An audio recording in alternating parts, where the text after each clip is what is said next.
আবু জেহেল পাথরের কঙ্কর মুঠের মধ্যে করে আইনা বলছে, মোহাম্মদ এটার ভিতরে কি কও, তাহলে ইমান আন। নবী বললেন, আমি না বলি, বরং এটারে জিগাও, সে আমারে চিনি নিটা জিডেই হোক। আবু জেহেল কম কিতেরে, আরে কিতেরে বাবা রে, বাতিজা তো শক্ত বাতিজা। আল্লাহ নবী বলেন, বলো ভেতরে যা আছো বলো, তুমি চিনো কিনা আমাকে। পাথরের কঙ্কর, নাতাকাল হাজার, পাথর নাতাক কথা বলছে, পাথরের কঙ্কর বলে উঠছে, আনতা রাসূলুল্লাহ, আপনি আল্লাহর রাসূল, আমি চিনি আপনাকে, আমি চিনি। এক গ্লাস দুধ 120 জন সাহাবী পান করছে, এটা নবীর মুজিজা না?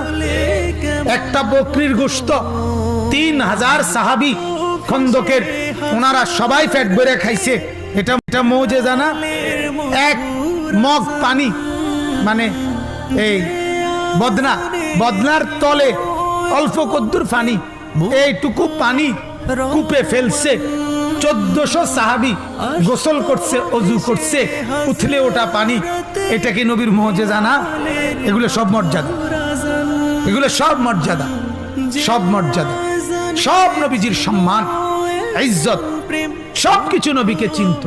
জামাদাত, হাইওয়ানাত এবং জিন, ইনসান, কুল কায়নাত আল্লাহর নবীকে চিনত।